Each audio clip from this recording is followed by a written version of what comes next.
de profesión economista, sociólogo, tecnólogo y político.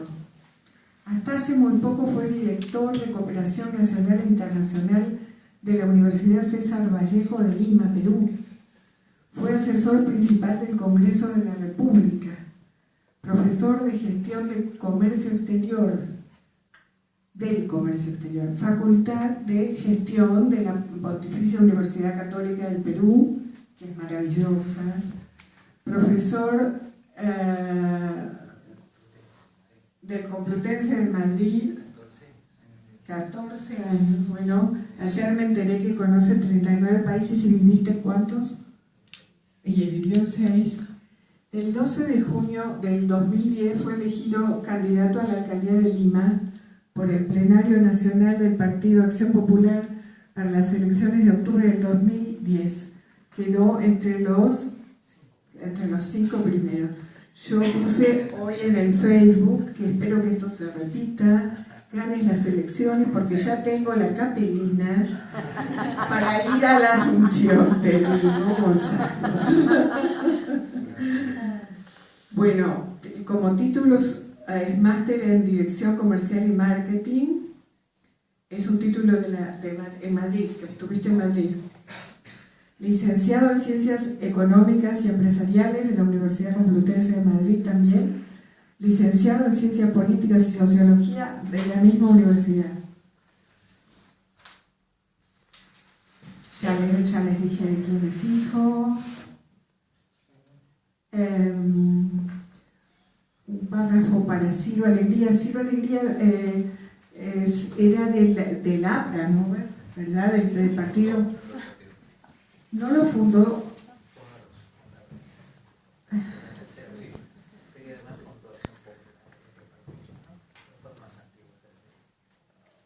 Y allá de la Torre, ¿qué tiene que ver esto? El creador del APRA. Muy bien.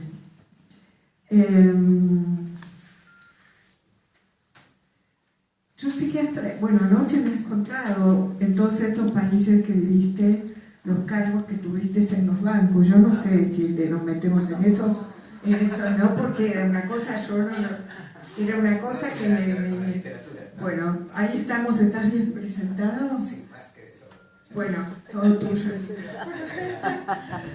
Bueno, en primer lugar decirles que les agradezco la invitación muy especialmente a Silvia Puente de estar aquí con todos ustedes. Es una gran oportunidad para mí, para devolverle el enorme cariño que siempre ha mostrado Argentina por mi familia y por la causa del Perú. Justamente yo había preparado un escrito, solo que al final yo creo que por la espontaneidad de la reunión me voy a limitar a decirles 3 ideas fuerza y un poquito contarles eso sin leerles muchos de los poemas de Silvia, que son maravillosos. Entonces, un primer detalle importante sería que mi padre, Ciro Alegría, el autor de El mundo es ancho y ajeno, creó un personaje que es el tótem de indigenismo allá en el Perú, Rosendo Maqui. Y eso lo unió mucho a Borges. Estamos justamente en casa de Borges, porque Borges adoraba pues el Martín Fierro de Miguel Hernández, perdón, y también fue un gran lector, todos saben, un hombre erudito, que lograba que lo argentino se volviera universal. Yo creo que esa es una gran parte del mensaje artístico y que lo tiene Silvia Puente y lo comparte con todos aquellos que son realmente artistas, que es coger algo muy pequeño como puede ser la casita pintada, ¿no? Y convertirlo en un mensaje universal que a todos nos llama a algo, a la acción, a la reflexión, etc. Mi padre tuvo el privilegio de, ya siendo congresista en el Perú, en 1963, proponer una serie de condecoraciones y todas eran de sus amigos. Entonces condecoró a Gabriela Mistral, condecoró, como no, a Pablo Neruda. Todos iban a Perú a recibir la condecoración. Y detalle muy bonito y que me ha emocionado mucho ver aquí en el museo, la Orden del Sol del Perú fue pedida por mi padre para Borges y fue otorgada en el año 65, siendo mi padre el director de todo lo que era el área cultural en el gobierno peruano. Entonces, encontrarme con la Orden del Sol acá y ver que Borges la tenía en una vitrina, me lleva nuevamente a pensar en el gran cariño que hay siempre entre Perú y Argentina, muy especialmente en la obra de Silvia. Hay una gran impronta de cariño, un puente de comunicación, de afecto, y que parte del hecho también muy interesante de que Silvia es sanmartiniana. Silvia es una gran narradora, ha hecho 2 novelas históricas muy interesantes. La primera, Remedios de Escalada, El escándalo y el fuego en la vida de San Martín, que es obviamente más ambientada aquí, ¿no? Pero la segunda le obligó a ir a vivir a Lima, porque fue tal su nivel de investigación histórica que ella sigue la senda del Libertador, llega a Lima y crea esta maravillosa obra que fue justamente Rosita Campuzano, la amante de San Martín en Lima. Un relato realmente fascinante del que yo he tenido el privilegio de leer y que tengo además los 2 ejemplares en casa, también la de Escalada. Pero el hecho real es que una narradora, cuando hace poesía, suele recurrir a una serie de técnicas. Por ejemplo, mi padre también intentó hacer poesía en su día y obviamente no era un poeta, era un narrador que con el mensaje inspiraba poesía. Yo creo que el estilo de Silvia Puente es un estilo reflexivo, de mucha interpretación, en donde el sentimiento es como la piedra filosofal que convierte al poema totalmente en oro y que hace que lo que leamos sea un tesoro, pero que a la vez, cuidado, como dentro hay una narradora, en el fondo ella nos increpa a pensar y siempre está intentando que en su poema nos quede la duda, no nos afirma, nos pregunta. Entonces, la lectura de Silvia Puente en ese sentido es especialmente motivadora y nos lleva un poco a encajar con esta idea de el privilegio de estar hoy aquí en la Casa Museo de Borges, un hombre que aparte de ser tan sentimental y tan humano, era tan profundamente intelectual, ¿no? Jorge Luis es universal en su argentinidad, quiere decir, en ese deseo de que cuando tú entras en la biblioteca, en la librería acá en Buenos Aires y te encuentras con el libro de Arena, te olvidas ya de si es Buenos Aires o si es nada y te transportas a un mundo mágico en donde no hay pasado, no hay futuro, no hay presente, el texto se diluye como si fuera un reloj de arena y esa magia de la literatura borgiana lo convierte en universal. Pero la librería está donde está en Buenos Aires, donde tú has entrado a ver esa magia, es tu tierra. Termino pensando, antes de comentarles los poemas de Silvia, una cosa bien interesante, ¿no? Que es que algunas veces la gente no sabe interpretar la grandeza de sus propios artistas, ¿no? A mí me ha dolido mucho que a veces, en ocasiones en el extranjero, me dice la gente, no, es que Borges no recibió el Nobel porque era demasiado universal, porque no quería Argentina, en el fondo él no era argentino. Bueno, los que dicen esto es una atrocidad, porque los que dicen esto simple y sencillamente nunca leyeron a Borges.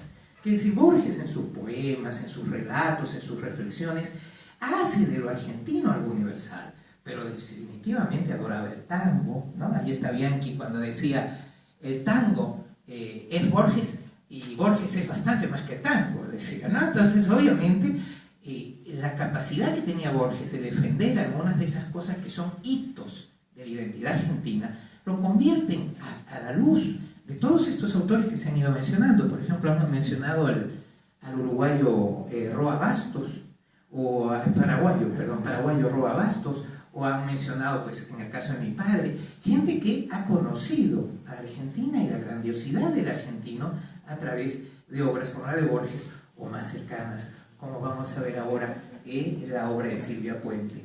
Porque al final el gran reto artístico es eso, coger tus sentimientos, tus sensaciones, tu vida cotidiana y convertirlo en un marco referencial para gente que no vive allí, que no comparte esos sufrimientos, que no conoce ese dolor y hacerlo suyo o hacerlo propio, que es el milagro del arte.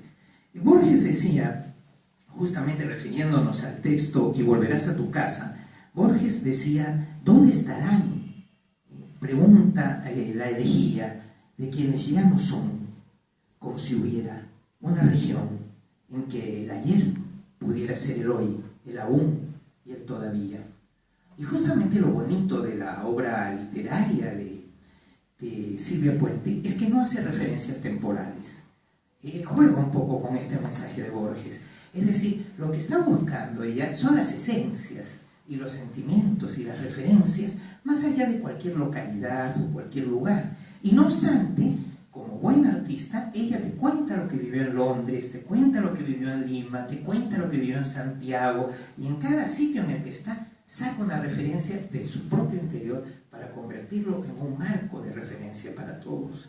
Por ejemplo, muy bonito, y ya entro a lo que es la literatura propiamente de ella, tendríamos un poema que se llama The Virgin of the Rocks, la Virgen de las Rocas, y que ella ambienta en la National Gallery de Londres en el año 1990, y te dice: la luz, solo en la tensión del tendón, mano arqueada, regente, bocas vírgenes, púberes, para permitir el instante de la fractura. Entonces, si uno ve la Virgen de las Rocas, es un cuadro en donde se juega mucho con las luces y las sombras, y es un óleo espectacular por la mano de la Virgen como haciendo una bendición para el niño, y el niño también tiene otra pequeña mano. Yo tuve la tentación de decirle a ella en una ocasión que me parecía más un cuadro que también está en la National Gallery, y que es Santa Ana señalando hacia arriba con una mano muy tensa, y está la Virgen y todos viendo la mano, porque claro, aquí te hablan del tendón, ¿no?, de la tensión, y por otro lado, porque ella menciona a las vírgenes, ¿no?, y parece ser que fuera más el cartón, el Harley Burlington Carton, que también está en la National Gallery y que trabaja mucho con la luz porque es en blanco y negro, está ambientado en la oscuridad, pero que en el fondo, fíjense hasta qué punto los referentes del poema nos llevan a solo imágenes como flashes, y esas imágenes como flashes hacen que el lector lo haga suyo. Como a mí me gustaba más el Burlington, quiere decir el cartón aquel, yo sentía en su poema la mano de Santa Ana tensa y arqueada, y ella en cambio me estaba hablando del otro cuadro que está en la misma National Gallery, que es un óleo, ¿no? Pero en el fondo, fíjate, eso ya es bonito, ese ya es el milagro del arte, que tú lo haces tuyo, y de repente lo vives como si es un mensaje para ti, hecho especialmente para ti. Ella nos pone, por ejemplo, una serie de preguntas breves continuamente en el libro. Una que me preocupa especialmente me dice: quiero volver a casa. ¿Cuál casa? ¿Cuál casa? Claro, en el mundo de Sánchez Ajeno, en la obra de mi padre, Ciro Alegría, el último capítulo se llama ¿A dónde? ¿A dónde? Y expresa la desesperación de un pueblo que es arrojado de sus tierras, ¿no? Y en el caso de ella, como que se siente un poco arrojada del mundo cuando nos dice ¿cuál casa? ¿Cuál casa? Nos lo repite además 2 veces, ¿no? Y en cierta forma el poema contesta, el libro entero contesta, expresando dónde está el hogar. Y es especialmente interesante, por ejemplo, en la página 151, cuando nos dice: del escándalo la existencia depende, deviene en perplejidad, en pecado, equívoco constante del que pareciera no formar parte. Entonces, tampoco es que la poetisa nos dé soluciones morales y nos diga la solución es esta, la solución es aquella. Entonces, algo que me sorprende de la poesía de ella es que es una bofetada libérrima, porque en el fondo no te da ninguna solución, pero lo único que te condena, ¿no?, a cierta vivir la vida. Es de un existencialismo prácticamente total, porque al final te dice: mira, aguanta y vive y disfruta lo que puedas, ¿no?, porque es lo que te está en cierta forma diciendo ella: vale la pena aunque parezca mentira, es algo así como se te dijera, ¿no? Y algo que es realmente bonito es un poema final en donde ella nos dice, ¿no?, antes, me voy a poner los lentes porque esta ya es un poema muy largo, pero fíjense qué interesante nos dice: así la casa, esa que estamos buscando todos, ese hogar, así la casa deviene geografía, cuerpo u hombre. Así la casa es lo que sucede mientras voy en busca, lo que por ella hago, lo que creo, lo que escribo. Así la casa son esos pocos libros que se mudan permanentemente conmigo, mientras los otros esperan su destino encerrado en cajas. Es lo que en mí quedó escrito. Así la casa también es la huella que dejé en los otros, sin darme cuenta. Así, casa es mi estela. Yo creo que aquí sí se resume lo que realmente la autora nos confiesa y nos quiere decir. El hogar de cada cual es su alma, es su espíritu, es la ilusión por las cosas que le rodean, pero sobre todo ese mundo cultural que compartimos juntos. Entonces, para ella la casa es la estela del sentimiento, la estela del conocimiento, la estela de lo vivencial, más allá del propio inmueble. Y yo había preparado una frase que lamentablemente ya la he usado, ¿no?, pero un verso realmente bello para terminar diciéndoles justamente lo que nos hace y lo que nos comenta el libro de Silvia y Volverás a tu casa, son en el fondo, aunque a ella no le gusta mucho la palabra, porque se me comentaba, no me convence mucho, me decía, los aforismos. ¿Pero qué es un aforismo? Un aforismo es entre los antiguos griegos la definición de lo obtuso, la definición de lo oscuro, la definición de lo indefinible. Y claro, ella encaja con la poesía de Gómez de la Serna y sus greguerías, pero también encaja, como no, con la poesía de Enrique José Varona, el gran filósofo de Cuba, que es mi bisabuelo, por el lado materno, por el lado de mi madre. Son poesías en donde lo que buscan es consultarte y comentarte. Por cierto, estando como estamos en casa de Borges, cómo le encantaba a Borges el shintoísmo japonés, con esos aforismos, o cómo le gustaba a Borges reflexionar con poemas, como lo hacían, como no, Lao Tse, ¿no?, en China, y el taoísmo. Entonces ella, sorprendentemente, al invitarnos aquí a todos, y muy especialmente a mí, nos ha hecho un desafío personal. Nos ha dicho, tienes que pensar, tienes que reflexionar, tienes que vivir, tienes que disfrutar la vida y tienes que sentirla como algo especial, como algo único. Y por eso es que esta poesía termina diciendo justamente, en un poema muy breve, en la página 60, ¿no?, ¿quién pudiera con un gesto tenue cerrar la memoria? Porque en el fondo no es que tengamos que recordar nada con Silvia Puente, no hay tiempo, no hay espacio, no hay nada, solamente la interioridad, el hogar, la casa que todos llevamos dentro, y que en ese transcurso tenue que ella dice es la vida, nos deja a todos una profunda huella. Muchas gracias.